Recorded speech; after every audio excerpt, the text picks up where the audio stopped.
The champagne flute slipped from Marcus Rivera's trembling fingers, shattering against the marble floor of the Ritz-Carlton ballroom as he stared across the crowded charity gala at the woman he had abandoned 7 years ago.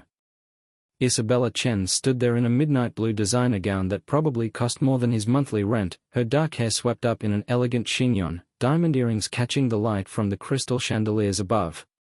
She was surrounded by a circle of admirers, wealthy philanthropists, and business moguls hanging on her every word, but when her eyes met his across the room, the world seemed to stop spinning. The last time Marcus had seen Isabella, she was crying on the steps of their cramped studio apartment in Queens, wearing a wrinkled waitress uniform and clutching a pink slip in her trembling hands. He could still hear her voice pleading with him not to leave, promising that things would get better, that she would find another job, that they could make it work somehow. But Marcus had already made up his mind. He was 25 years old, ambitious, and tired of eating ramen noodles for dinner every night while watching Isabella count pennies to pay their overdue bills. He had convinced himself that love wasn't enough when the electricity got shut off for the third time that month. Now, standing in his rented tuxedo that he could barely afford even for this company-mandated appearance, Marcus felt the bitter taste of irony flooding his mouth. The woman he had left because she was going nowhere had somehow become one of the most successful tech entrepreneurs in the city, while he was still struggling to make ends meet as a mid-level marketing executive at a company that treated him like a replaceable cog in their corporate machine. Isabella's transformation was nothing short of miraculous. Gone was the timid girl who had apologized for everything, who had shrunk herself to make room for his ego and ambitions. The woman across the room commanded attention without demanding it, spoke with confidence that radiated from every pore, and carried herself with the kind of grace that money couldn't buy but success certainly refined. Her company, Chen Tech Solutions, had revolutionized data security for small businesses, and according to the financial magazines Marcus secretly read during his lunch breaks, she was worth somewhere north of $50 million.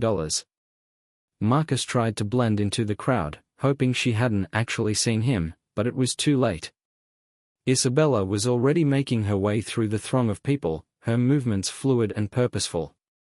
She paused to exchange pleasantries with a silver-haired man Marcus recognized as the mayor, then continued her approach with the kind of unhurried confidence that came from knowing you belonged anywhere you chose to be.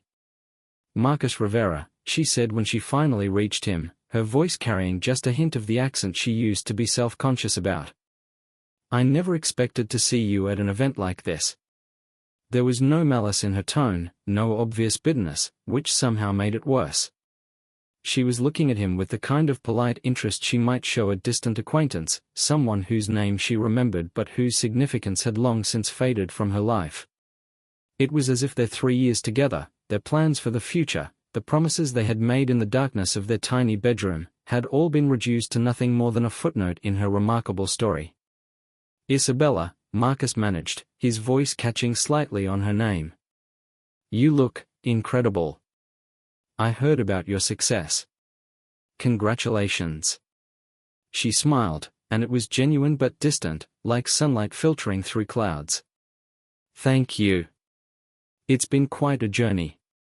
She paused, her dark eyes studying his face with the kind of analytical precision he remembered from when she used to debug computer code late into the night. "What brings you here tonight?" "I wouldn't have expected Hartman and Associates to spring for tickets to something like this." The casual mention of his employer stung because it revealed just how thoroughly she had moved on while he had remained static. She knew where he worked, probably knew exactly how much he made, could likely recite his career trajectory with the same ease she once used to list the ingredients they needed to buy for dinner when they had $15 to last the week. "Company requirement," Marcus admitted, feeling heat rise in his cheeks. "We're trying to land the Morrison account, and apparently showing face at charity events is part of the courtship process." Isabella nodded as if this made perfect sense, as if she dealt with such strategic considerations every day. Which, Marcus realized with a sinking feeling, she probably did. The Morrison Group is expanding their tech infrastructure. Smart move by your company to position themselves early. She paused, tilting her head slightly. "Though I should mention, they've already signed with us for their cybersecurity needs." The words hit Marcus like a physical blow. Not only had she beaten his company to a major client, but she had done it so effortlessly that she could mention it in passing at a social event.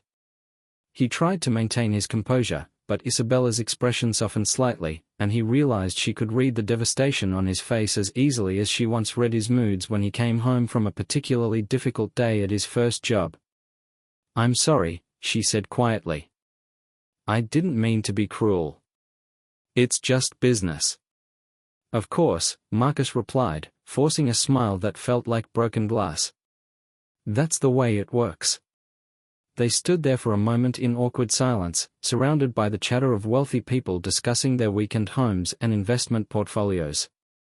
Marcus was acutely aware of how out of place he felt, how his rented tuxedo didn't quite fit right and his shoes were scuffed despite his best efforts to polish them.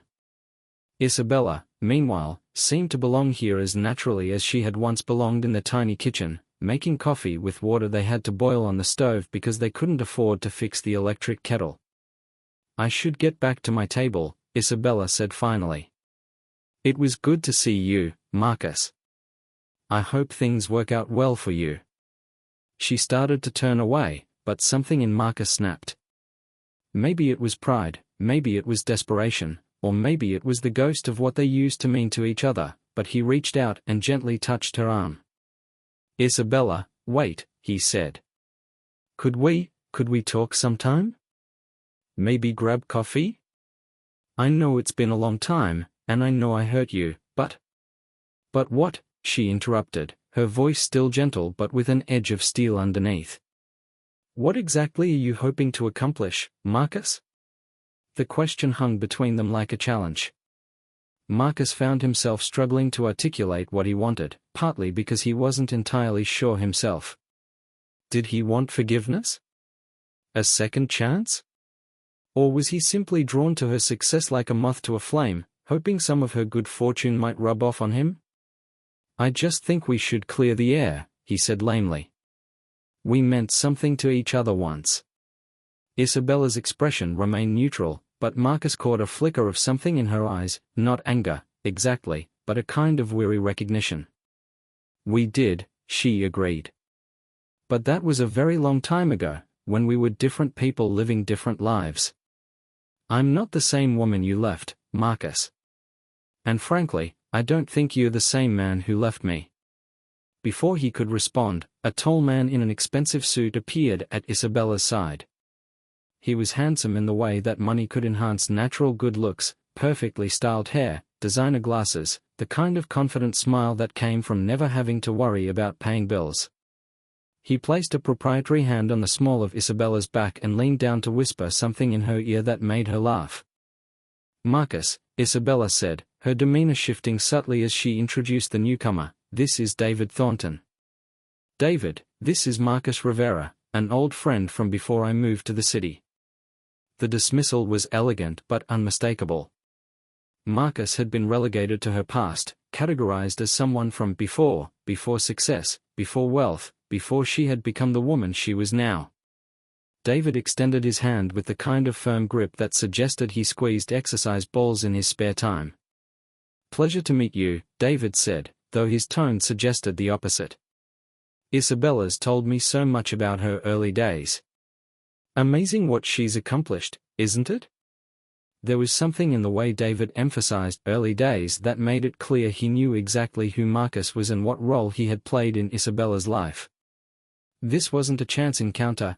Isabella had prepared him for the possibility of running into her past, had probably given him the abbreviated version of their story over expensive wine in whatever penthouse apartment they shared. "Yes," Marcus replied, his voice tight. "Amazing." Isabella's phone buzzed, and she glanced at it with the kind of practiced efficiency that spoke of a life managed down to the minute. "I'm sorry, but we really do need to get back to our table. The auction is starting soon, and I'm presenting the scholarship awards tonight." Of course she was. Marcus watched as she and David walked away, noting how naturally they moved together, how other people in the room turned to watch Isabella pass. She had become someone who mattered, someone whose presence changed the energy of a room, while Marcus remained invisible in the crowd of also-rans and strivers. The rest of the evening passed in a haze of humiliation and self-reflection. Marcus sat at his company's assigned table, making small talk with colleagues while trying not to stare as Isabella effortlessly commanded the room during the auction segment. She spoke about the importance of education and opportunity with the kind of passion that made people reach for their checkbooks, and when she announced that her company would be matching all donations dollar for dollar up to $500,000, the applause was thunderous. Marcus's boss, Jerry Hartman, leaned over during the standing ovation. "That's the kind of power we need to cultivate," he said, his breath smelling of expensive scotch. "Chen's operation is exactly the kind of client that could transform our agency. You know her, don't you? I saw you talking earlier." The assumption in Jerry's voice made Marcus's stomach clench. Of course his boss would see Isabella as an opportunity, a connection to be leveraged. The idea that Marcus might actually know someone of her caliber seemed to have elevated his status in Jerry's eyes, at least temporarily. "We knew each other years ago," Marcus said carefully. "But we're not close anymore." That's fine," Jerry waved dismissively. "These things can be rekindled. Business is all about relationships, Marcus. Maybe it's time you started thinking bigger picture." The implication was clear: if Marcus could somehow reconnect with Isabella and bring Chentech Solutions into Hartman and Associates' portfolio, it would be a career-defining move. The problem was that Marcus was beginning to understand just how far out of Isabella's league he had fallen. She wasn't just successful, she was operating in an entirely different stratosphere, surrounded by people who saw millions of dollars as rounding errors on their quarterly reports. After the event ended, Marcus found himself walking the streets of Manhattan instead of heading straight home to his studio apartment in Astoria. The city looked different at night when you were wearing a tuxedo, even a rented one. Dorman nodded respectfully as he passed luxury buildings, assuming he belonged to the world of people who could afford to live behind their gilded facades. It was a convincing illusion until he reached the subway station and had to swipe his MetroCard like everyone else. The train ride home gave him too much time to think. He pulled out his phone and, almost without conscious decision, began searching for Isabella online. Her company website was sleek and professional, featuring a photo of her in a sharp business suit standing in front of floor-to-ceiling windows with the city skyline behind her. The About section detailed her journey from a first-generation immigrant background through early career challenges to becoming one of Tech Weekly's top 30 under 30 and eventually Entrepreneur of the Year from 3 different publications. The language was sanitized, corporate-approved, but Marcus could read between the lines. Those early career challenges included the period when she was working double shifts at the diner while trying to finish her computer science degree online, when she would come home exhausted and still stay up until 3 in the morning coding practice programs on their ancient laptop. The first-generation immigrant background encompassed her parents' disapproval of her unconventional career path, their pressure for her to find a stable job with benefits, their fear that she was reaching beyond what someone like her was supposed to achieve.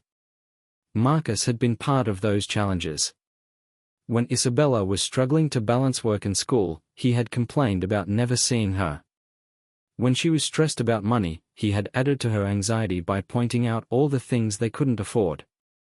When she had talked about her dream of starting her own company, he had dismissed it as unrealistic, telling her she needed to be more practical, more focused on conventional success.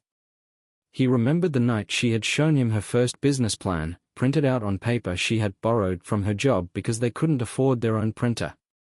She had been so excited, talking rapidly about market gaps and customer needs, her eyes bright with possibility. Marcus had barely looked at the documents before pointing out all the reasons it wouldn't work: they didn't have capital, she didn't have connections, the market was too competitive, the timing was wrong. He had crushed her enthusiasm with the weight of his pragmatism, convinced that he was being helpful by managing her expectations. Now, sitting on the rattling subway train while reading about her latest acquisition of a smaller cybersecurity firm for $12 million, Marcus realized that Isabella's success wasn't despite the obstacles she had faced, it was because of how she had chosen to respond to them. While he had let his circumstances define his limitations, she had used hers as fuel for transformation. The next few days passed in a blur of routine and regret. Marcus went through the motions at work, attending meetings and updating spreadsheets while his mind kept drifting back to that moment in the ballroom when Isabella had looked at him with polite disinterest. He found himself checking her company's social media accounts obsessively, watching as she announced new partnerships, appeared on podcast interviews, and shared photos from industry conferences where she rubbed shoulders with tech giants and venture capitalists. Jerry Hartman had not been subtle about his expectations. Every day brought a new hint about the potential Chentech opportunity, a new suggestion that Marcus should reach out to his old friend to explore possibilities for collaboration. The pressure was building, but Marcus couldn't bring himself to make the call. What would he say? How could he possibly frame a pitch when he had nothing to offer that Isabella couldn't get better and cheaper elsewhere? The breakthrough came, unexpectedly, from Isabella herself. Marcus was grabbing lunch at a deli near his office when his phone buzzed with a text from an unknown number. "This is Isabella.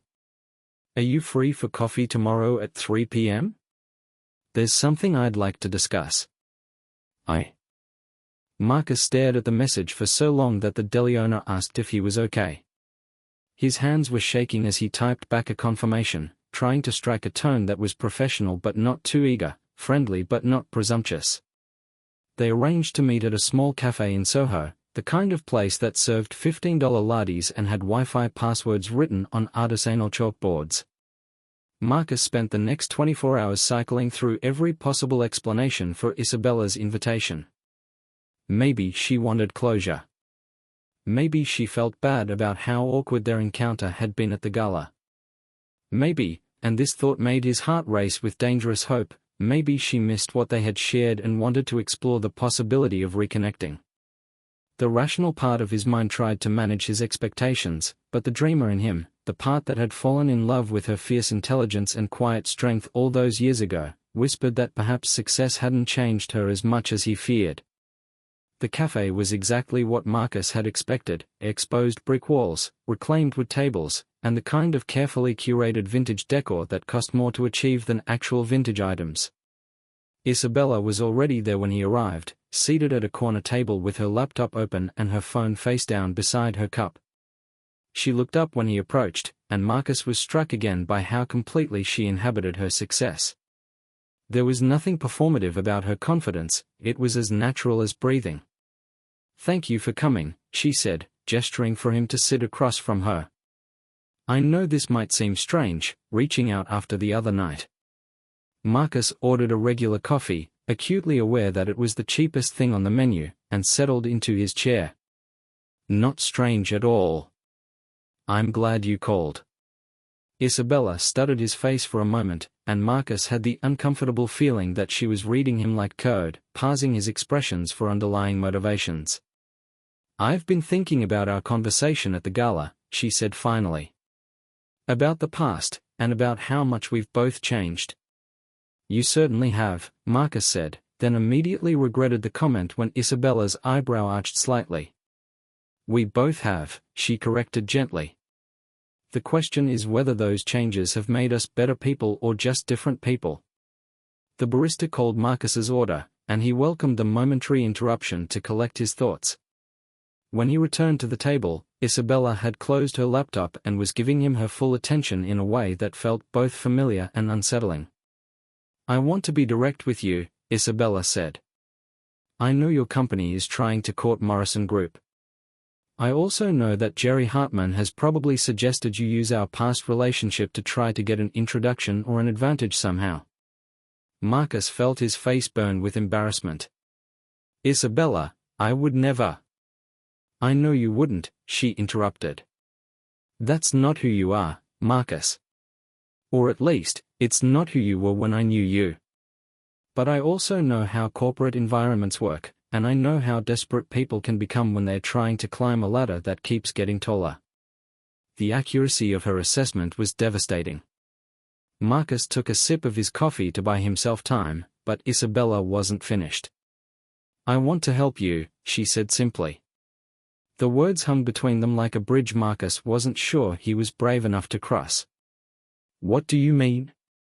Isabella leaned forward slightly, her voice dropping to a more intimate register. "Chentech has been looking for a marketing partner, someone who understands our brand but isn't one of the huge agencies that treat every client like a template. Your work on the Davidson campaign last year was smart, understated but effective. I think Hartman and Associates might be exactly what we need. Marcus's mind raced as he tried to process what she was offering. The Davidson campaign had been one of his few unqualified successes, a project where he had been given creative control and had managed to exceed expectations and come in under budget. But it had been for a local restaurant chain, not a multi-million-dollar tech company. The scale was completely different. Isabella, he said slowly, that's incredibly generous, but I don't understand why you would want to help me.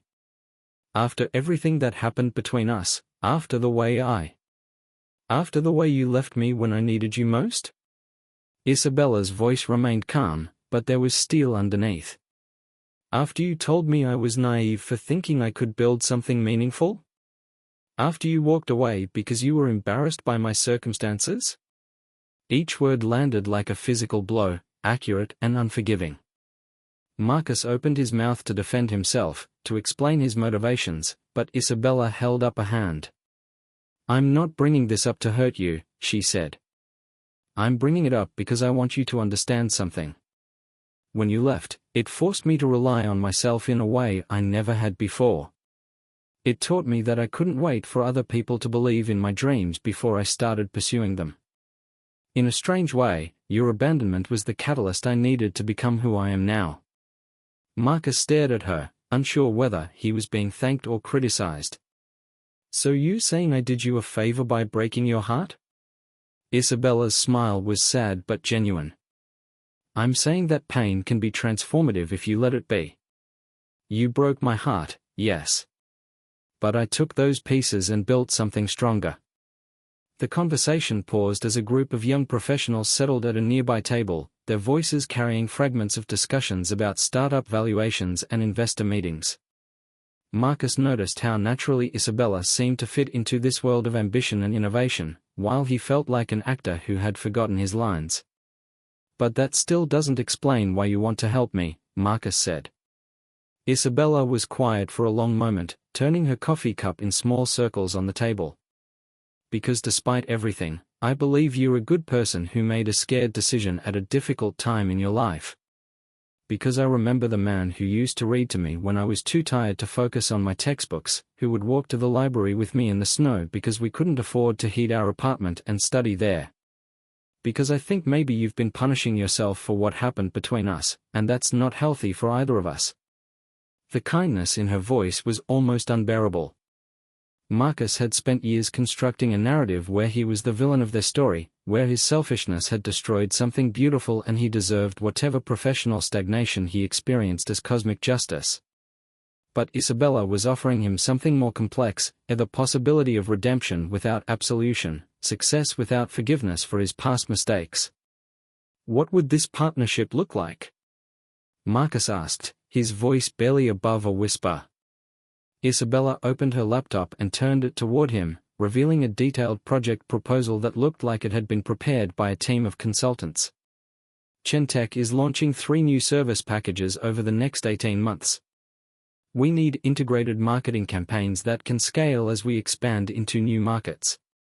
The initial contract would be for 6 months, renewable based on performance, with a budget of... She paused, pointing to a figure on the screen that made Marcus's coffee cup rattle against his saucer as his hand shook. The number was more than Hartman and Associates typically handled in an entire year. It was the kind of contract that could transform the agency, that could elevate Marcus from a mid-level employee to a key player in the company's growth. It was also, he realized, exactly the kind of opportunity that would fundamentally alter the dynamic between him and Isabella. There would be conditions, Isabella continued. I would need to work directly with you as the account manager. All strategic decisions would require my approval. And Marcus? She paused, her dark eyes meeting his. This would be strictly business. Whatever we once meant to each other, whatever feelings might still exist, they can't be part of this arrangement. I need to know that you understand the difference. Marcus nodded, though the distinction felt hazier than Isabella seemed to believe. How could he separate his professional gratitude from his personal history with her? How could he work closely with the woman he had once loved, might still love, without letting those emotions complicate their business relationship? "I understand," he said, hoping his voice conveyed more certainty than he felt. Isabella reached into her purse and pulled out a leather portfolio, extracting a business card that looked like it had been printed on platinum. "Give this to Jerry. Tell him Isabella Chen would like to schedule a meeting to discuss a potential partnership. Don't mention our history unless he asks directly, and if he does, keep it simple, we are old friends who've reconnected." Marcus took the card, noting how the paper felt substantial between his fingers, how the embossed logo caught the light. Even Isabella's business cards were in a different league from anything he was used to handling. "Isabella," he said as she began packing up her laptop, "why now? You could work with any agency in the city. Why take a risk on Hartman and Associates? Why take a risk on me?"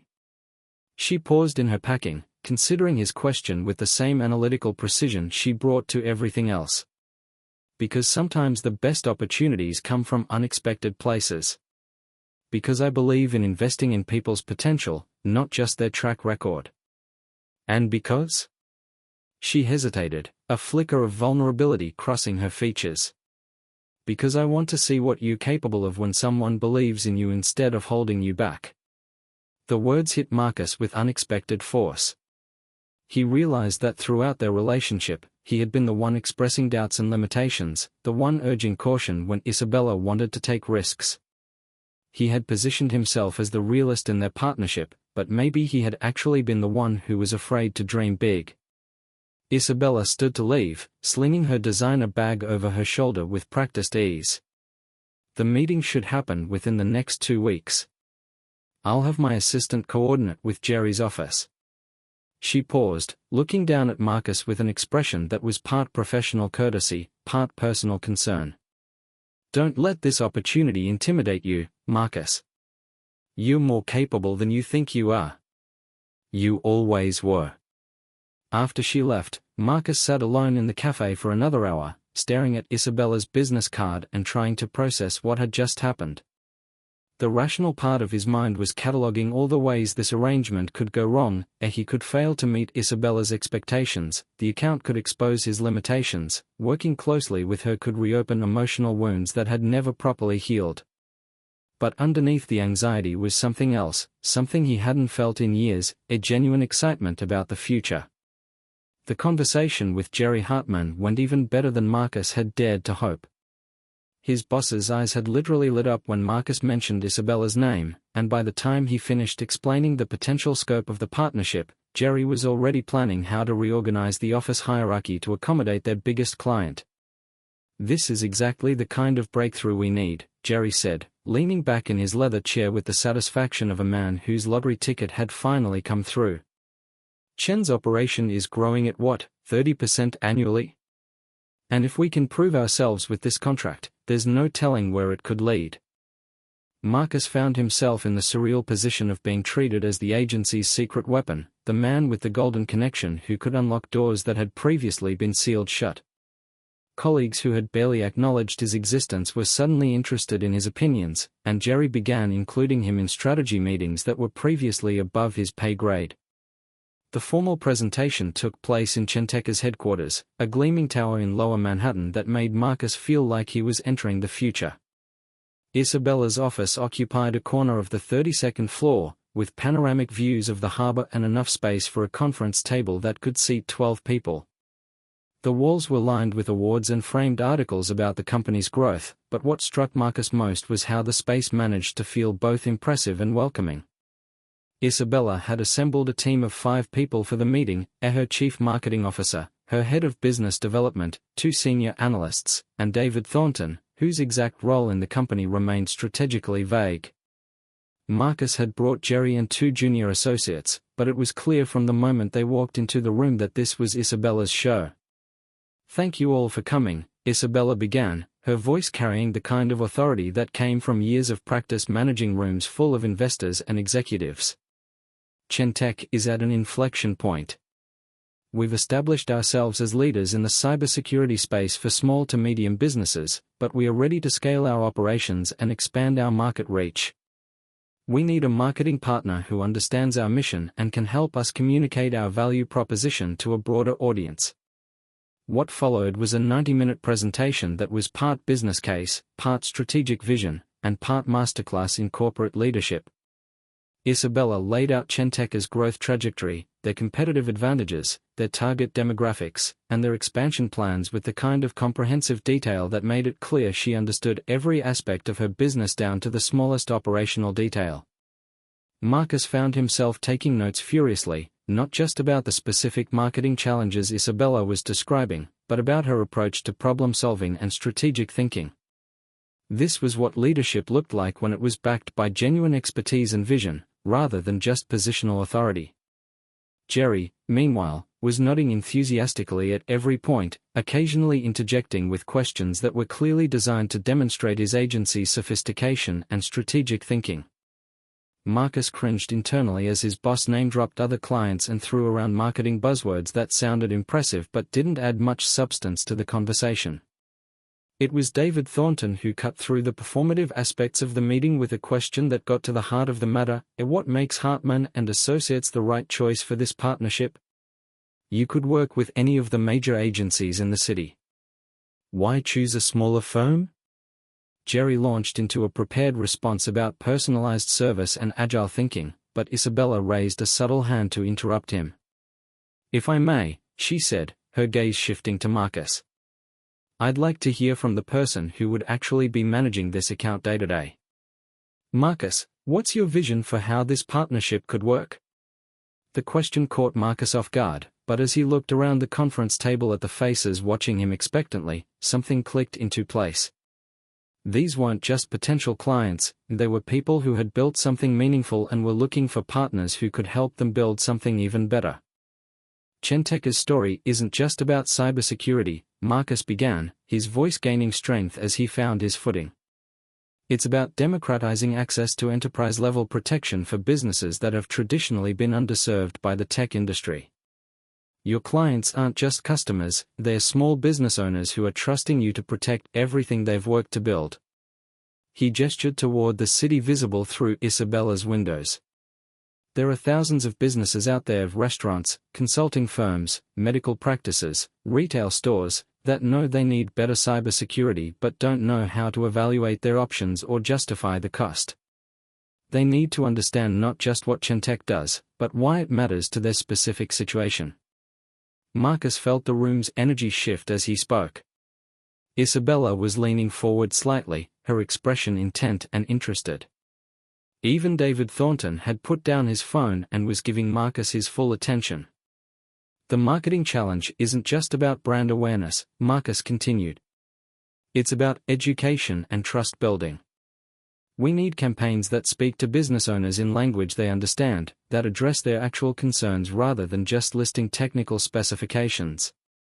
We need case studies that show real results for businesses like theirs, testimonials from people they can relate to, content that helps them make informed decisions rather than just pushing them toward a purchase.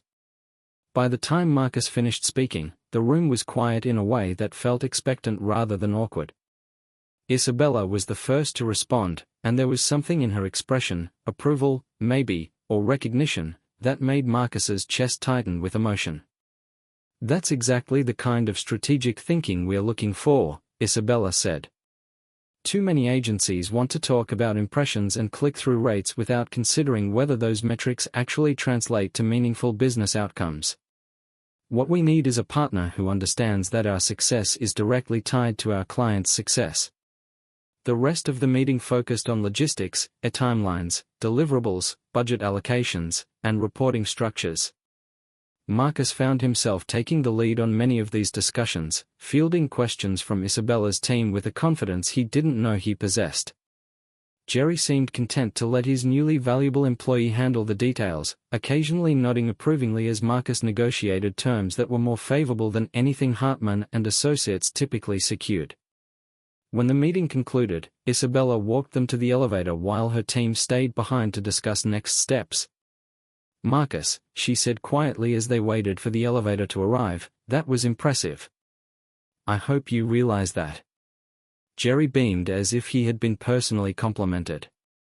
"Marcus has always been one of our strongest strategic thinkers," he said, which was news to Marcus but seemed like the kind of revisionist history that bosses specialized in. The elevator arrived, but before they stepped inside, Isabella touched Marcus's arm gently. "Could you stay behind for just a moment? There's one more thing I'd like to discuss." Jerry's eyebrows rose with interest, but Isabella's expression made it clear this was a private conversation. Of course," Jerry said. "Marcus, call me as soon as you've finished here. We have a lot to celebrate." When the elevator doors closed, Isabella gestured for Marcus to follow her back toward her office. The hallway was lined with photographs of Chentech team members at various company events, holiday parties, volunteer activities, conference presentations, and Marcus was struck by how genuinely happy everyone looked. This wasn't the forced camaraderie of corporate team-building exercises, these people seemed to actually enjoy working together. Isabella's office felt different with just the two of them in it. The space that had seemed formal and professional during the meeting now felt more intimate, more personal. Isabella moved to the window, looking out at the city below, and Marcus joined her there. "I meant what I said about your presentation," Isabella said without turning around. "You understood something about our business that most people miss.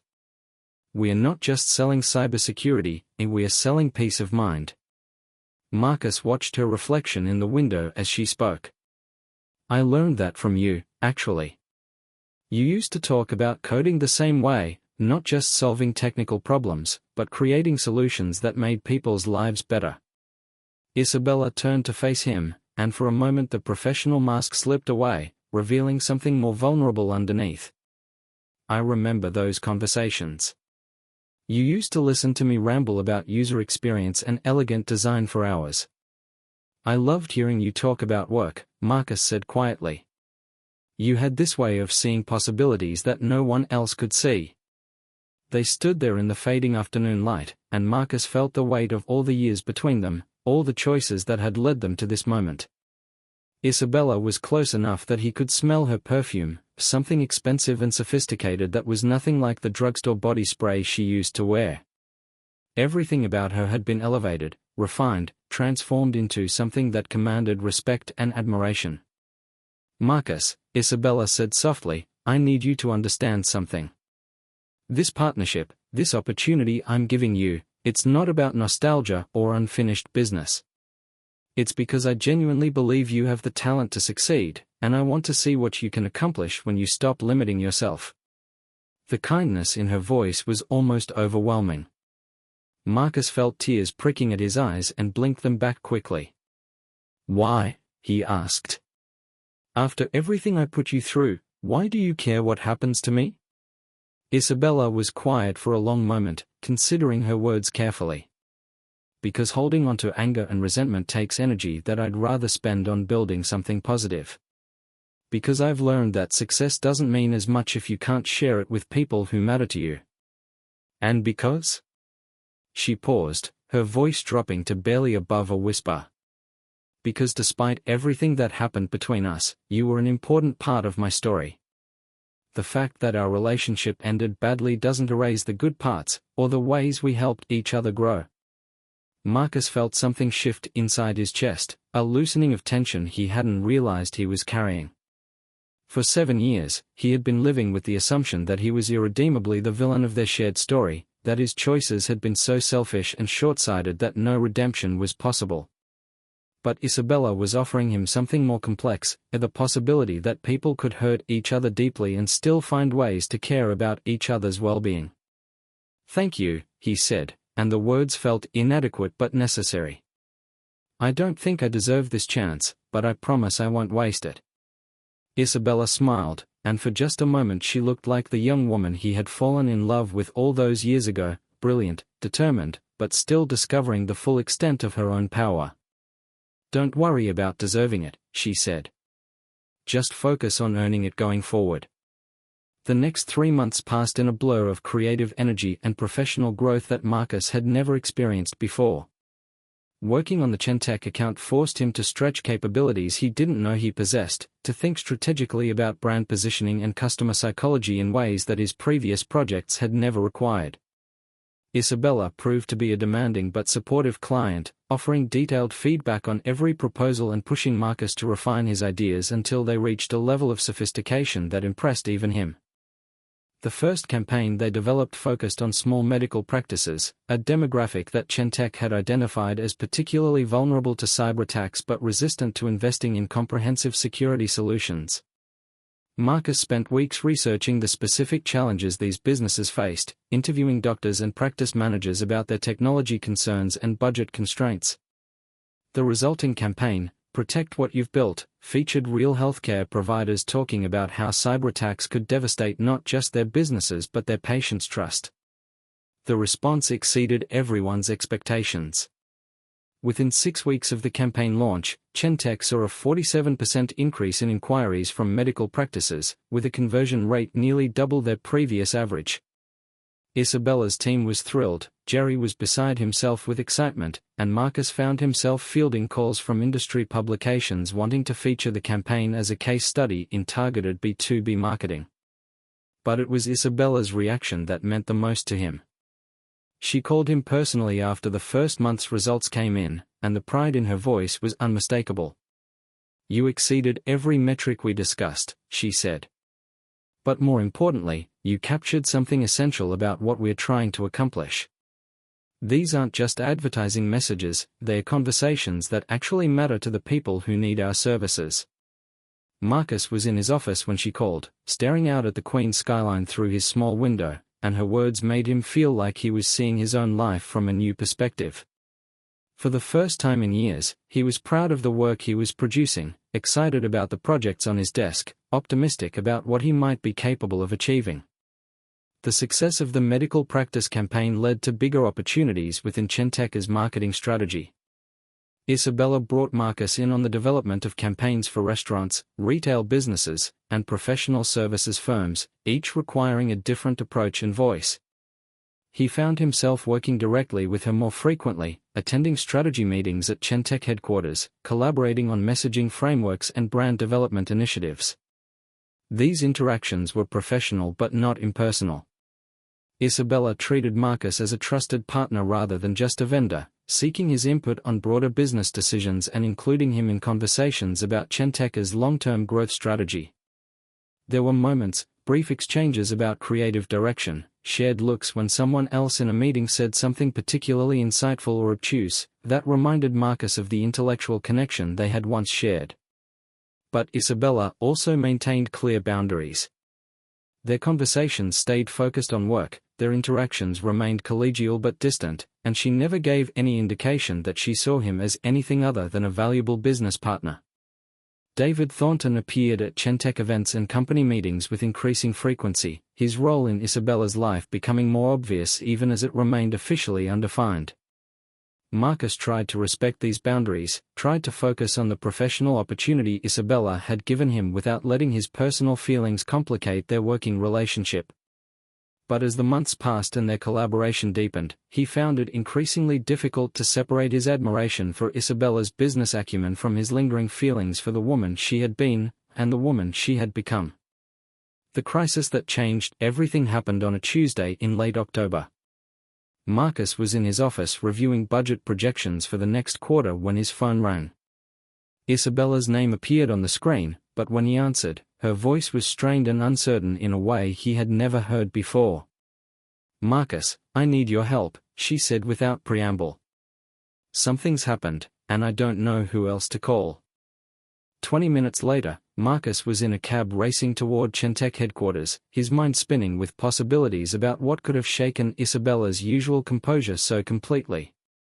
When he arrived, he found her pacing in her office, her normally perfect hair slightly disheveled, her designer suit wrinkled as if she had been running her hands through the fabric. "Thank you for coming so quickly," Isabella said as soon as he walked in. "I know this is unusual, but I didn't know who else I could trust with this." She gestured toward her computer screen, which displayed what appeared to be a news article from a tech industry publication. The headline made Marcus's stomach drop: Chentech under investigation, a fraud allegations rocks cybersecurity startup. "What the hell is this?" Marcus asked, moving closer to read the article. Isabella's laugh was bitter and shaky. "Someone has been feeding false information to reporters, claiming that Chentech has been inflating our client numbers and misrepresenting our security capabilities." The article cites anonymous sources within the company and includes what appear to be internal documents that supposedly support these allegations. Marcus scanned the article quickly, noting the detailed nature of the accusations and the seemingly credible documentation that accompanied them. "Are any of these claims true?" "Not a single one," Isabella said firmly. "Our books are clean, our client testimonials are authentic, and our security protocols exceed industry standards. But that doesn't matter if perception becomes reality. We've already had 3 clients call to express concerns, and our stock price dropped 11% in the past 2 hours." Marcus closed the article and turned to face Isabella, who had stopped pacing and was now standing with her arms wrapped around herself as if trying to hold herself together. The vulnerability in her posture was heartbreaking. This was the successful, confident woman he had watched command rooms full of executives, reduced to seeking help from someone she had once loved and lost. "Who would do this to you?" Marcus asked. Isabella's expression darkened. "I have suspicions, but no proof. There are competitors who would benefit from Chentech's reputation being damaged, former employees who left under less than ideal circumstances, investors who were angry when we chose to remain independent rather than accept their acquisition offers." She moved to her desk and pulled out a thick folder that she handed to Marcus. "This contains documentation of everything: our actual financial records, client contracts, security audits, performance metrics. Everything that proves the allegations are false. But I don't know how to get ahead of this story before it destroys everything we've built." Marcus opened the folder, quickly reviewing the pristine financial statements and glowing client testimonials that painted a picture of a company that was everything Isabella claimed it to be: profitable, growing, and genuinely valuable to its customers.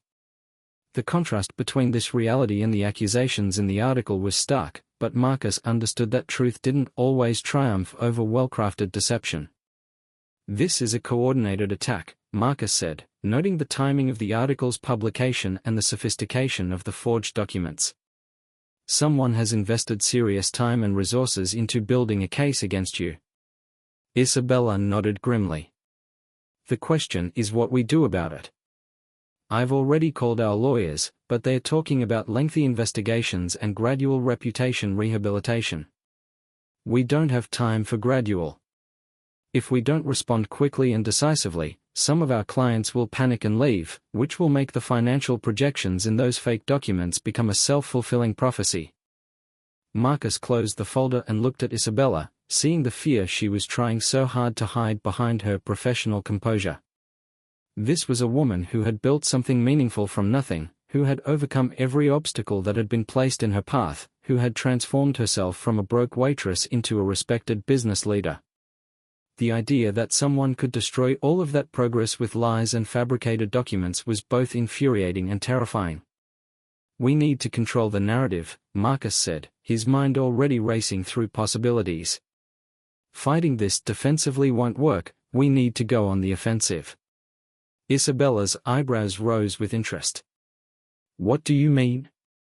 Marcus moved to the whiteboard on Isabella's office wall and began sketching out a crisis communication strategy that was taking shape in his mind. "Instead of just denying the allegations, we need to demonstrate Chentech's value in a way that makes the accusations obviously false. We need client testimonials, third-party validation, transparency about your business model, and documentation that shows not just that the allegations are wrong, but that Chentech is actually exceeding industry standards." He continued drawing connections between different elements of the strategy, his excitement building as the plan became more comprehensive. "We launch a multi-platform campaign that positions this attack as exactly what it is, an attempt by competitors to damage a successful company that's disrupting their market share. We use the controversy as an opportunity to showcase everything Chentech has accomplished, every client you've protected, every innovation you've developed. Isabella joined him at the whiteboard, and Marcus was reminded of late nights in their old apartment when she would stand beside him at their tiny kitchen table, working through coding problems while he helped her think through logic puzzles and user interface challenges. The intellectual partnership that had once been personal was now entirely professional, but the rhythm of their collaboration remained familiar. "That's incredibly risky," Isabella said, but her voice carried a note of excitement that suggested she was already considering the possibilities. "If we miscalculate, we could amplify the negative coverage instead of countering it." "Everything about this situation is risky," Marcus replied. "But you didn't build Chentech by playing it safe. You built it by being better than your competition and proving it consistently."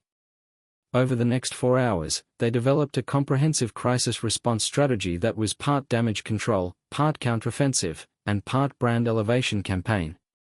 Marcus would coordinate with Isabella's internal team to gather documentation and testimonials, work with friendly journalists to get accurate coverage of Chentech's actual performance, and develop content that showcased the company's innovations and client success stories. Isabella, meanwhile, would handle the legal and financial aspects of the response, working with lawyers to identify the source of the false allegations while also preparing transparent financial disclosures that would demonstrate Chentech's actual profitability and growth trajectory. The plan was ambitious and would require perfect execution, but as they worked through the details, Marcus felt a familiar surge of energy that reminded him why he had fallen in love with marketing in the first place. This wasn't just about managing perception or crafting clever messages, it was about fighting for something meaningful, about protecting a company that was genuinely making a positive impact on its clients' lives. As evening fell outside Isabella's office windows, their collaboration intensified. Isabella ordered dinner from a nearby restaurant, not because they were hungry, but because they needed fuel to continue working through the night. Marcus found himself remembering other all-night work sessions they had shared, though those had been driven by deadline pressure and financial necessity rather than crisis management. "You know," Isabella said during a brief break around 10 o'clock, "this feels like old times. You and me against the world, trying to figure out how to make something work despite impossible odds." Marcus looked up from the press release he was drafting, surprised by the personal reference. Isabella was leaning back in her chair, looking more relaxed than she had since he arrived that afternoon, despite the crisis they were managing. "Except this time you actually have the resources to fight back," Marcus said. "And you're not depending on someone who might abandon you when things get difficult." The words came out more bitter than Marcus had intended, and Isabella's expression grew thoughtful. "Is that really how you see yourself? As someone who abandons people when things get difficult?" Marcus set down his pen and considered the question seriously. "Isn't it true? When you needed me most, when you were struggling to balance work and school and bills, I decided it was too hard and walked away. I chose my comfort over your partnership." Isabella was quiet for a long moment, studying Marcus's face in the soft light from her desk lamp. "You made a scared decision at a difficult time," she said finally. "That doesn't define who you are as a person, Marcus. The work you've done for Chentech, the way you've thrown yourself into helping me with this crisis, that's also who you are." The conversation felt dangerous, too close to emotional territory they had agreed to avoid. But the late hour and the intensity of their shared work had created a sense of intimacy that was difficult to resist. "I've always wondered," Marcus said quietly, "what would have happened if I had stayed? If I had been brave enough to stick with you through the hard times instead of looking for an easier path." Isabella's smile was sad but not bitter. "We'll never know, will we?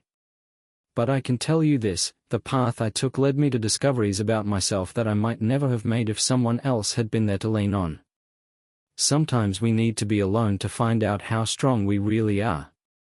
They worked until nearly 3 in the morning, refining messages and coordinating with Isabella's team members who had volunteered to come in early to implement their crisis response plan. When Marcus finally called a cab to take him home, he was exhausted but energized, convinced that they had developed a strategy that could not only counter the false allegations but actually strengthen Chentech's market position. The next 48 hours were a masterclass in crisis management and strategic communications. Isabella and Marcus's plan unfolded with military precision. Client testimonials flooded social media, industry experts published articles defending Chenteka's reputation, financial analysts released reports that validated the company's actual performance metrics, and investigative journalists began tracing the false allegations back to their sources. The forged documents that had seemed so convincing in the original attack article began falling apart under scrutiny. Metadata analysis revealed that they had been created weeks after their supposed dates. Formatting inconsistencies suggested they had been cobbled together from multiple authentic documents, and several of the anonymous sources cited in the allegations turned out to be employees of competing companies who had never worked for Chenteka. But the most powerful element of their response was Isabella herself. She appeared on 3 financial news programs, participated in 2 podcast interviews, and published a detailed blog post that combined transparency about Chenteka's operations with a passionate defense of the company's mission and values. Her performances were masterful, confident without being defensive, detailed without being overwhelming, personal without being emotional. Marcus watched her media appearances from his office, marveling at how completely she had mastered the art of public communication. The woman who had once been too shy to speak up in their college computer science courses was now fielding hostile questions from experienced journalists with the poise of a seasoned executive. Her success wasn't just about the money she had earned or the company she had built, it was about the person she had become in the process of achieving those goals. By Friday afternoon, the story had completely reversed. Chenteka's stock price had not only recovered but reached an all-time high, driven by positive coverage that positioned the company as a victim of corporate espionage who had responded with impressive transparency and professionalism. 3 new major clients signed contracts that week, apparently convinced by the crisis response that Chenteka was exactly the kind of partner they wanted protecting their data. Marcus was working late that Friday, putting finishing touches on a case study about the crisis management campaign, when Isabella appeared in his office doorway. She looked tired but triumphant, and she was carrying a bottle of champagne that probably cost more than Marcus's monthly car payment. "I thought we should celebrate," she said, raising the bottle. "What we accomplished this week was remarkable." Marcus looked around his modest office, the generic furniture, the single window that looked out on a parking lot, the motivational posters that Jerry had insisted on hanging on every wall. It was not the kind of space where expensive champagne was typically opened, but Isabella seemed completely comfortable settling into one of his guest chairs as if she belonged there. "You accomplished it," Marcus corrected as he searched his desk drawers for something that could substitute for proper champagne flutes. "I just helped execute your vision." Isabella shook her head as she worked on opening the bottle. "That's not true, and you know it. The strategy we developed, the messaging framework, the coordination with media outlets, that was a collaboration between equals. You proved this week that you're capable of handling challenges at a completely different level than what you've been given the opportunity to tackle before." The cork popped with a satisfying sound, and Isabella poured champagne into 2 coffee mugs that Marcus had managed to locate. They raised their makeshift glasses in a toast, and Marcus was struck by how natural this felt, celebrating with Isabella, sharing a moment of triumph after working together to overcome a significant challenge. "To unexpected partnerships," Isabella said, her dark eyes meeting his across the small space. "To second chances," Marcus replied, and they drank. The champagne was crisp and complex, with flavors that seemed to evolve as Marcus sipped it. He tried to imagine what it would feel like to live in a world where such luxuries were routine rather than extraordinary, where success meant having choices about everything from what you drank to where you lived to how you spent your time. "Isabella," Marcus said after they had finished most of the bottle, "can I ask you something personal?" She nodded, her expression open but cautious. "Are you happy?" The question came out more direct than Marcus had intended, but the champagne and the late hour had lowered his usual filters. Isabella considered the question seriously, turning her empty mug between her hands. "That's more complicated than it sounds," she said finally. "Am I satisfied with what I've accomplished professionally?" "Absolutely." "Do I feel fulfilled by the work I'm doing and the impact I'm having?" "Most days, yes." "But happiness?" She paused, searching for the right words. Happiness requires more than just professional success. Marcus waited for her to continue, sensing that she was working through thoughts she hadn't fully articulated before. I love what I do, Isabella said. I love building solutions that help people protect what they've worked to create. I love leading a team of brilliant people who share that mission. I love the financial security that allows me to help my parents, to support causes I care about, to make choices based on what I think is right rather than what I can afford. She looked around Marcus's office, her gaze taking in the modest surroundings with what seemed like nostalgia rather than judgment. But there are things I miss about the simplicity of our old life. When every decision was constrained by practical limitations, at least the choices were clear. Now that I have more options than I ever imagined possible, it's sometimes harder to know what I actually want. Marcus understood what she meant, though his perspective was different. His choices were still constrained by practical limitations, but watching Isabella navigate the complexities of success had given him insight into challenges he had never considered. The burden of having almost unlimited options, of being responsible not just for your own happiness but for the livelihoods of employees and the welfare of clients, of living in a world where every relationship was potentially complicated by the power dynamics that came with wealth and influence. Do you ever regret it? Marcus asked quietly. Building all of this, becoming who you are now? Isabella's response was immediate and firm. Never. Whatever challenges come with success, they're infinitely preferable to the challenges that come with feeling powerless to change your circumstances. They sat in comfortable silence for several minutes, both lost in their own thoughts about the paths that had led them to this moment. Marcus found himself studying Isabella's profile as she gazed out his small window, noting the subtle signs of stress and fatigue that success hadn't eliminated, just transformed into different pressures and responsibilities. Marcus, Isabella said suddenly, turning back to face him. I need to tell you something, and I want you to hear it from me rather than through office gossip or industry rumors. Marcus felt his stomach tighten with anticipation. What is it? Isabella took a deep breath, as if preparing herself for a difficult conversation. David and I are getting married. He proposed last month, and we've been keeping it quiet while we figured out how to handle the professional implications, but we are planning to make an announcement next week. The words hit Marcus like a physical blow, even though he had suspected this development for months. David Thornton represented everything Marcus wasn't: wealthy, connected, secure in his position within Isabella's world. He was the logical choice for someone of Isabella's stature, the kind of partner who could match her success rather than being intimidated by it. Congratulations, Marcus managed, hoping his voice sounded more sincere than it felt. When's the wedding? Next spring, Isabella replied, her eyes searching Marcus's face for his reaction. It will be a small ceremony, mostly family and close friends.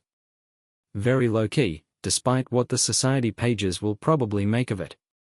Marcus nodded, trying to process what this meant for their working relationship and for whatever fragile connection had been rebuilding between them over the past few months.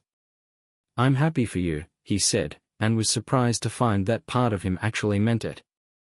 Isabella deserved happiness and partnership, and if David Thornton could provide those things, then Marcus's personal feelings were irrelevant. Thank you, Isabella said softly. I wanted you to know because our working relationship has become important to me, and I didn't want there to be any awkwardness or misunderstandings going forward. The irony wasn't lost on Marcus that Isabella was essentially asking him to be comfortable with the fact that she was marrying someone else while continuing to work closely with her on projects that required intimate collaboration and trust. It was a level of emotional compartmentalization that Marcus wasn't sure he was capable of achieving. Will this change anything about the Chentech account? Marcus asked, trying to focus on practical considerations rather than personal ones. Isabella shook her head. Not at all. If anything, having more stability in my personal life should make me a better business partner. I won't be distracted by relationship uncertainty or social pressures. They finished the champagne in relative quiet, both seemingly lost in their own thoughts about what Isabella's announcement meant for their professional and personal dynamics. When Isabella finally gathered her things to leave, she paused at Marcus's office door. "I hope you know," she said quietly, "that what we are building professionally, this partnership, this trust, this shared commitment to doing excellent work, it's valuable to me regardless of what happens in other areas of our lives." After she left, Marcus sat alone in his office for another hour, staring at the 2 empty coffee mugs on his desk and trying to process the complex emotions Isabella's news had triggered. He was genuinely happy for her success and her apparent personal fulfillment, but he was also forced to confront the reality that any romantic reconciliation he might have secretly hoped for was now permanently off the table. More than that, Isabella's engagement represented a fundamental shift in their dynamic that went beyond personal feelings. She was moving into a social and economic stratosphere that would make their class differences even more pronounced. David Thornton wasn't just her fiancé, he was her entry into a world of inherited wealth and established social networks that someone like Marcus could never access, no matter how professionally successful he became. The weekend that followed was a study in emotional whiplash. Marcus felt proud of the work they had accomplished together during the crisis, energized by the recognition his efforts had received within the industry, and excited about the professional opportunities that seemed to be opening up as a result of the Chentech partnership's success. But underneath that professional satisfaction was a deep sadness about what Isabella's engagement represented, the final closing of a chapter in his life that he hadn't fully realized was still open.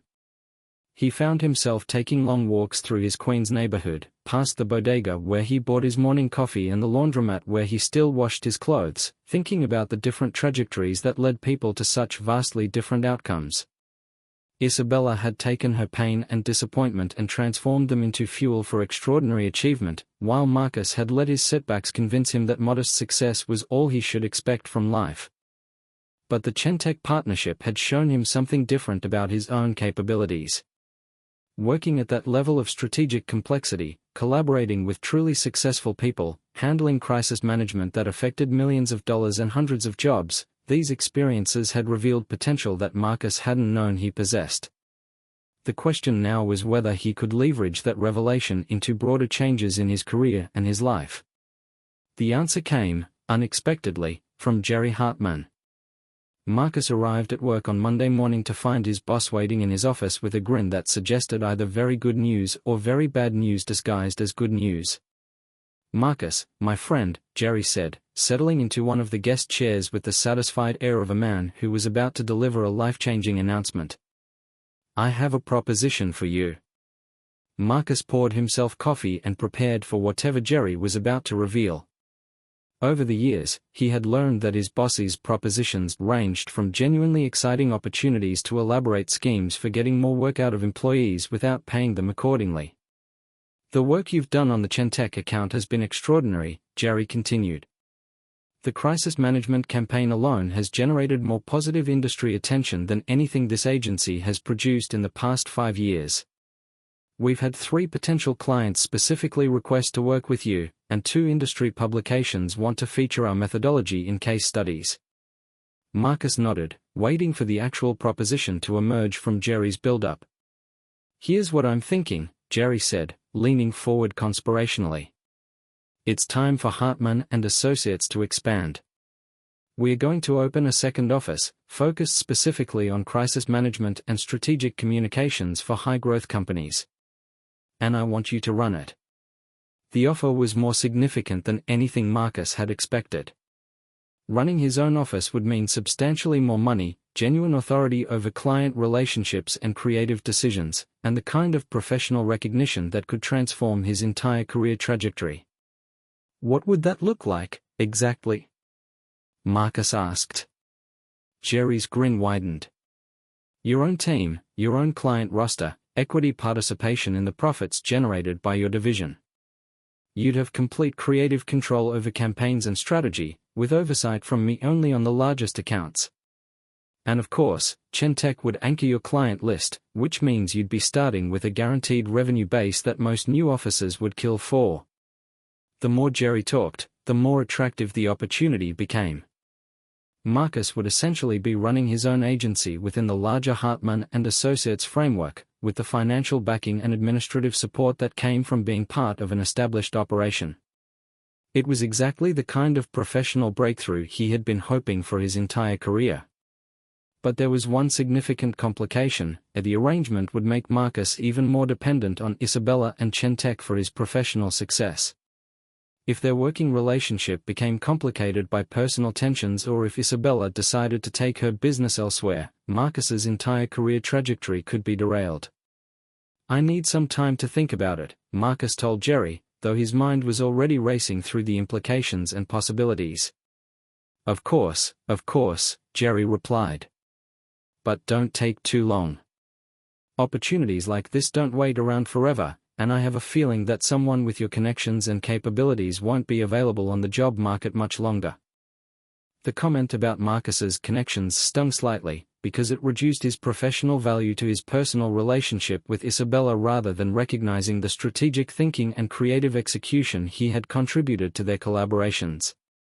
But Marcus also understood that in the business world, relationships and capabilities were often inseparable. Success required both talent and access, both vision and opportunity. That afternoon, Marcus found himself walking through Central Park, trying to sort through the decision Jerry had presented to him. The offer represented everything he had thought he wanted: a recognition, authority, financial security, and the chance to build something meaningful rather than just executing other people's visions.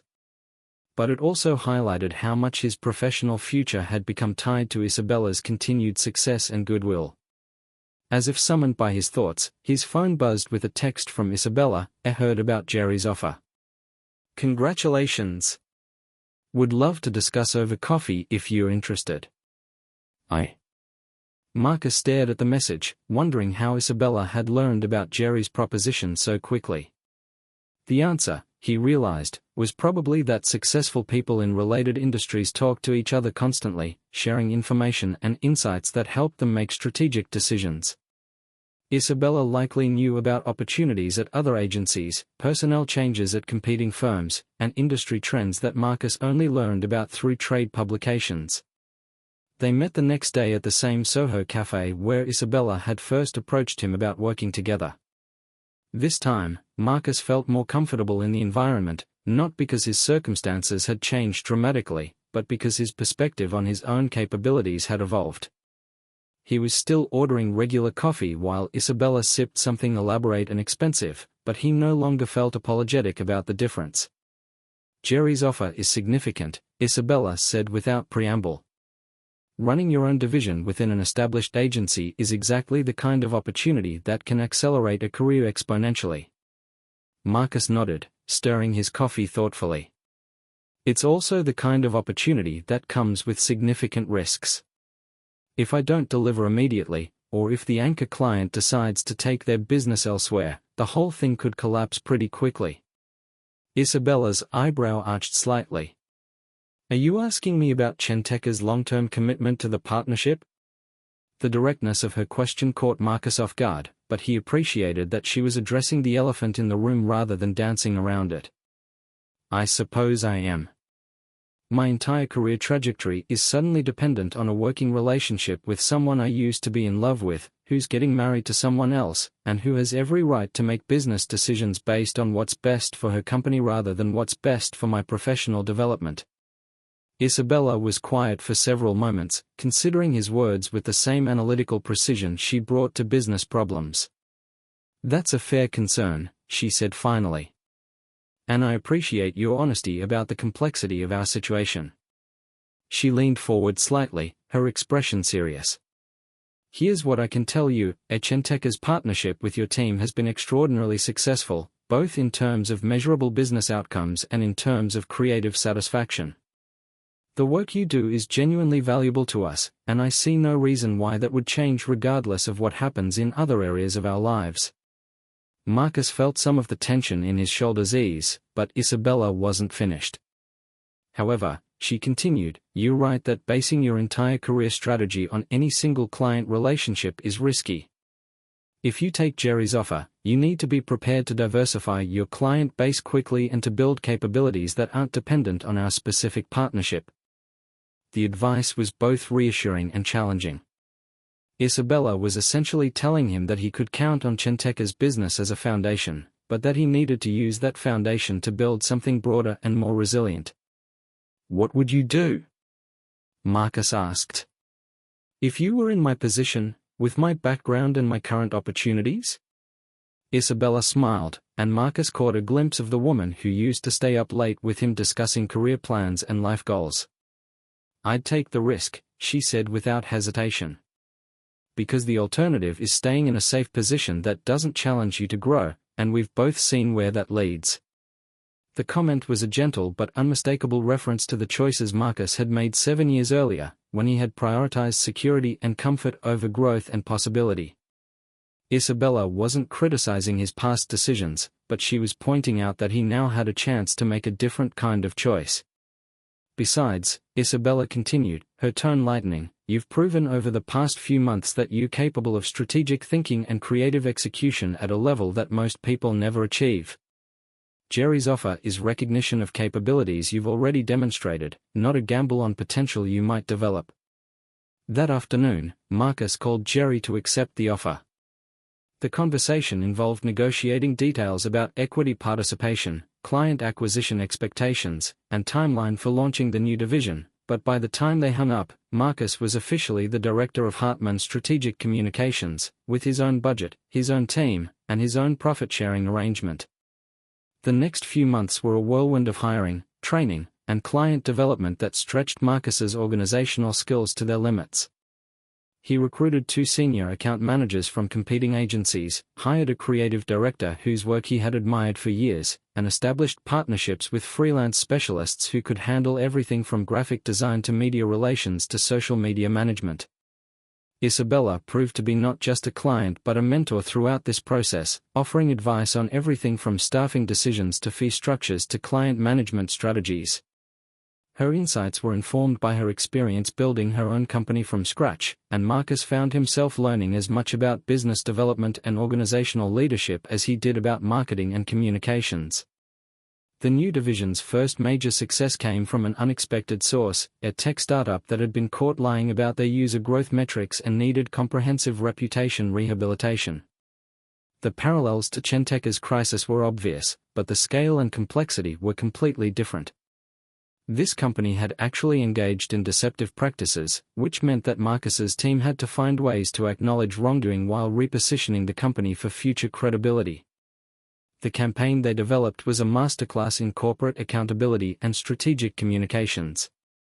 Instead of making excuses or minimizing the company's mistakes, they crafted a narrative around learning from failure and implementing systems to prevent future ethical lapses.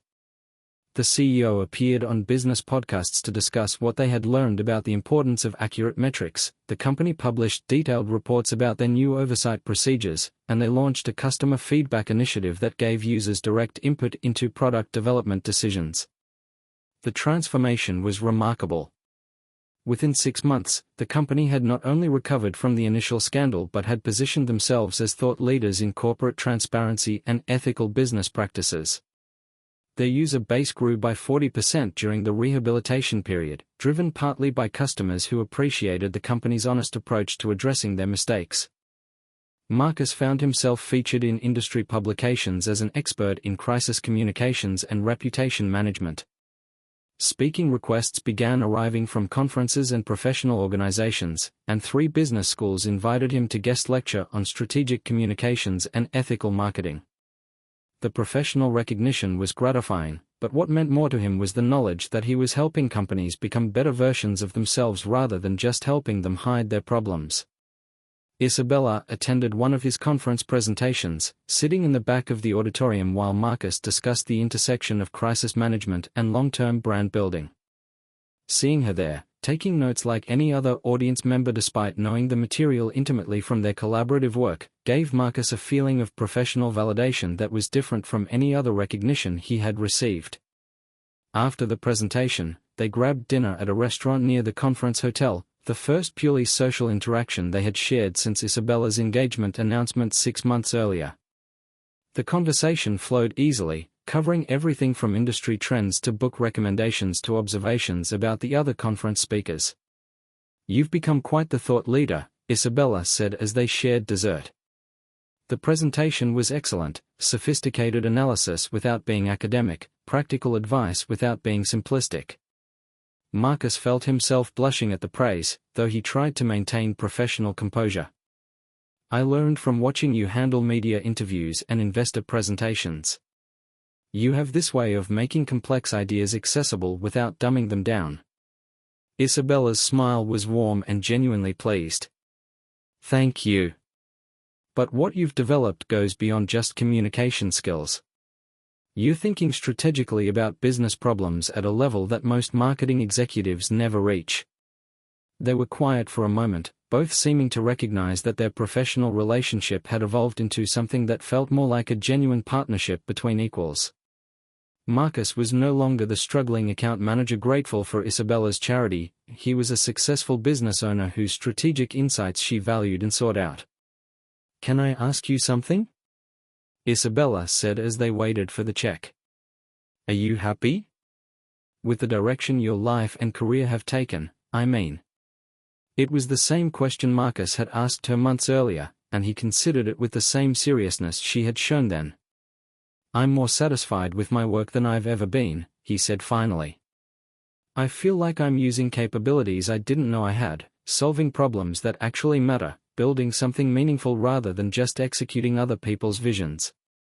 He paused, searching for words to describe the more complex aspects of his emotional state. But there's also a strange loneliness that comes with success, isn't there? The higher you climb, the fewer people there are who understand what you're dealing with or who can relate to your challenges. Isabella nodded with immediate recognition. Exactly. Success creates its own form of isolation. The problems that used to keep you up at night get replaced by different problems that most people can't comprehend or relate to. Marcus studied her face in the soft restaurant lighting, noting the subtle signs of stress and responsibility that wealth and achievement hadn't eliminated. Do you ever miss the simplicity of our old life? When our biggest worry was whether we could afford groceries for the week? Isabella's laugh was rueful but not bitter. I miss the simplicity, but I don't miss the helplessness. When every decision was constrained by money, at least the choices were clear. But I never want to feel powerless again, never want to be in a position where someone else's whims or bad decisions can completely derail my life. The comment was a subtle reference to Marcus's decision to leave her when their financial situation became overwhelming, but there was no accusation in her tone. She was simply acknowledging a truth about vulnerability and self-reliance that had shaped both of their subsequent choices. I understand, Marcus said quietly. I've spent the last few years learning to rely on myself in ways I never had to before. It's liberating, but it's also exhausting sometimes. They split the check, a gesture that felt symbolic of how their relationship had evolved from one of dependence and power imbalance to something approaching genuine equality. As they walked to the hotel lobby where Isabella's car was waiting, Marcus felt a sense of completion that was both satisfying and melancholy. Marcus, Isabella said as they reached the entrance, I want you to know that watching you build something meaningful from the opportunities you've been given, it's been one of the most rewarding aspects of this entire partnership for me. The words hit Marcus with unexpected emotional force. Throughout their professional relationship, he had been focused on proving himself worthy of Isabella's trust and investment. But hearing her express genuine pride in his accomplishments made him realize that their collaboration had been as valuable for her as it had been for him. Thank you, he managed. For everything. For the opportunities, for the guidance, for believing in capabilities I didn't know I had. Isabella smiled, and for a moment the successful entrepreneur fell away, revealing glimpses of the young woman he had once known and loved. We make a good team, she said simply. In whatever context that ends up meaning. As her car pulled away from the hotel, Marcus stood in the lobby for several minutes, processing the complexity of emotions their dinner had triggered. He was proud of what he had accomplished, grateful for the opportunities Isabella had created for him, and excited about the future he was building. But he was also acutely aware that success had brought its own form of loneliness, its own set of challenges that he was still learning to navigate. The next morning brought news that would change everything once again. Marcus was reviewing quarterly reports in his office when his assistant knocked on the door with an expression that suggested either very good news or very bad news. "There's someone here to see you," she said. "David Thornton from the Thornton Group. He says it's urgent." Marcus felt his stomach clench as he tried to imagine why Isabella's fiancé would want to meet with him privately. David entered his office with the kind of confident stride that suggested he was comfortable in any environment, but his usual polished composure seemed slightly strained. "Thank you for seeing me without an appointment," David said, settling into one of Marcus's guest chairs. "I know this is unusual, but there's something we need to discuss." Marcus gestured for David to continue, trying to maintain professional calm while his mind raced through possibilities about what could have prompted this visit. "Isabella doesn't know I'm here," David began, "and I'd prefer to keep it that way. But I think it's important that you understand something about the situation you've become involved in." The words carried an undertone of threat that made Marcus's defensive instincts activate immediately. "What situation is that?" David smiled, but it was the kind of expression that sharks might make before attacking. "The situation where you've become financially dependent on a woman you used to be romantically involved with, who's now engaged to marry someone else, and who's been using her business resources to advance your career for reasons that may not be entirely professional." Marcus felt heat rise in his face, but he forced himself to remain calm. "Isabella and I have a professional relationship based on mutual respect and shared business interests. Whatever personal history we might have is irrelevant to our current work together." "Is it?" David leaned forward slightly, his tone becoming more aggressive. "Because from where I sit, it looks like Isabella has invested a considerable amount of time, energy, and money into rehabilitating the career of someone who abandoned her when she needed support most. That doesn't seem like purely rational business behavior to me." The accusation hit close enough to Marcus's own insecurities to be genuinely painful, but he tried not to let his emotional reaction show. Chenteka's partnership with Hartman Strategic has been extraordinarily successful by any measurable standard. Isabella is getting excellent value for her investment. David's laugh was cold and dismissive. "Of course it's been successful. Isabella has been steering opportunities your way, providing guidance and mentorship that goes far beyond normal client relationships, and essentially underwriting your entire career transformation. The question is what she expects in return." Marcus felt the conversation slipping into territory that was both deeply personal and potentially explosive. "I think you should ask Isabella that question directly rather than making accusations to me." "I'm not making accusations," David replied smoothly. "I'm making observations. And my observation is that Isabella's feelings for you are complicated in ways that could become problematic for everyone involved." The words hung in the air between them like a challenge. Marcus found himself studying David's face, trying to read the motivations behind this unprecedented confrontation. Was David genuinely concerned about Isabella's emotional welfare, or was he threatened by Marcus's continued presence in her professional life? "What exactly are you asking me to do?" Marcus said finally. David's expression grew more serious. "I'm suggesting that it might be in everyone's best interest if you found a way to reduce your dependence on Chenteka as a client. Diversify your business relationships, develop other revenue streams, create some professional distance that would be healthier for all parties involved."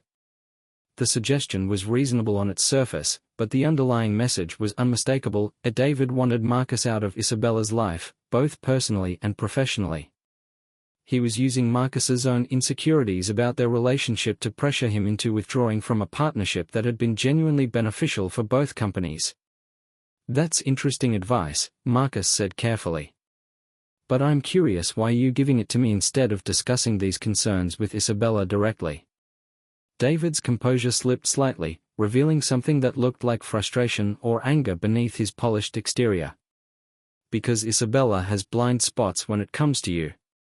She sees potential and possibility where I see complications and emotional risk. She's convinced herself that your professional relationship is completely separate from your personal history, but anyone with eyes can see that's not true." The conversation was venturing into territory that felt dangerous for everyone involved. Marcus realized that David's visit represented a moment of truth that would define his relationships with both Isabella and David going forward. "I appreciate your concern," Marcus said, standing up to signal that the meeting was over. "But I think decisions about my professional relationships should be made by me and my business partners, not by people who aren't directly involved in those partnerships." David remained seated, his expression hardening with what looked like genuine anger. "You're making a mistake if you think you can continue this arrangement indefinitely. Isabella may be successful, but she's not invulnerable. And if you do anything to hurt her again, professionally or personally, you'll discover exactly how protective the people who care about her can be. I hope you'll consider what I've said," he concluded. "For everyone's sake." After David left, Marcus sat alone in his office for nearly an hour, trying to process what had just happened and what it meant for his relationship with Isabella and Chantec. David's visit had been calculated to exploit Marcus's deepest insecurities about his professional dependence on Isabella while also making it clear that continuing the relationship could have consequences beyond just business considerations. But the confrontation had also revealed something important about the dynamics between Isabella and David. If David felt threatened enough by Marcus's presence in Isabella's life to make a personal visit and issue barely veiled warnings, it suggested that Isabella's feelings about their collaboration might indeed be more complex than she had acknowledged. Marcus found himself in an impossible position. Ending his professional relationship with Isabella would devastate his business and eliminate the most rewarding work he had ever done. But continuing the relationship now carried emotional and personal risks that he hadn't fully considered before David's visit. The answer came to him gradually over the next few days, as he reflected on everything Isabella had taught him about business strategy and risk management. Instead of choosing between withdrawal and dependence, he needed to find a third option that preserved the valuable aspects of their professional partnership while addressing David's legitimate concerns about emotional complications and business vulnerability. Monday morning, he called Isabella to request a meeting to discuss strategic planning for their partnership's future. Her response was immediate and enthusiastic, suggesting that she had been thinking about similar questions regarding the long-term evolution of their working relationship. They met at Chantec's headquarters, in the same conference room where Marcus had first presented his vision for their marketing partnership nearly a year earlier. The symbolism wasn't lost on either of them as they sat across from each other at the polished table, surrounded by the evidence of Isabella's continued success and growth. "I've been doing some strategic planning for Hartman Strategic's future," Marcus began, "and I wanted to discuss how our partnership fits into that broader vision." Isabella leaned forward with interest, her expression suggesting that she was prepared for a serious business conversation rather than social pleasantries. Marcus outlined his diversification plan, explaining how he intended to reduce the percentage of his revenue that came from any single client while maintaining the quality and intensity of work he provided to existing partners. He described potential new clients he was pursuing, operational changes that would improve efficiency across all accounts, and growth projections that would make his business more resilient and sustainable. "This sounds like excellent strategic thinking," Isabella said when he finished. "But I'm curious about what prompted this analysis. Has something changed in your assessment of our partnership or Chantec's stability as a client?" The directness of her question forced Marcus to decide how much of his conversation with David he was willing to reveal. After a moment's hesitation, he chose honesty over diplomacy. "David came to see me last week," Marcus said quietly. "He expressed some concerns about the sustainability of our professional relationship, given our personal history and the complexity of current circumstances." Isabella's expression shifted immediately, her professional composure giving way to what looked like surprise and anger. "He did what?" By the time Marcus finished his account, Isabella's face had gone through several emotional transformations, settling finally into something that looked like cold fury. "I can't believe he would do that," she said, her voice tight with controlled anger.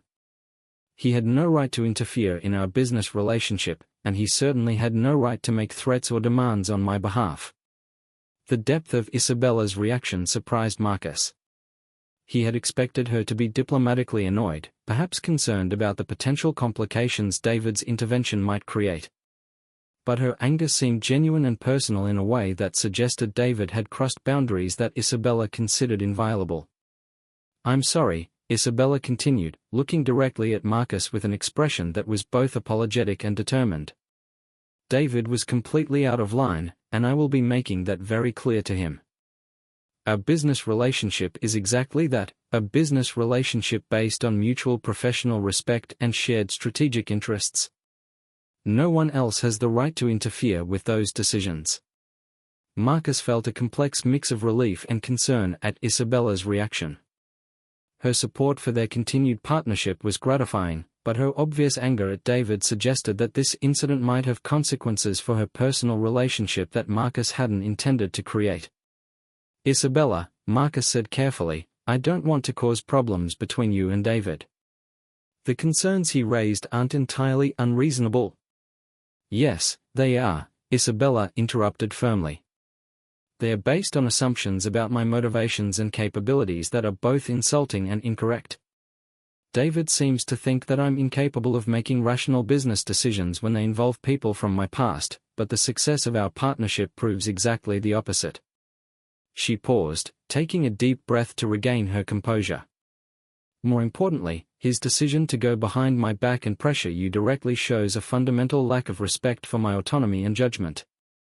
That's not the kind of behavior I can accept from someone who's supposed to be my partner in life."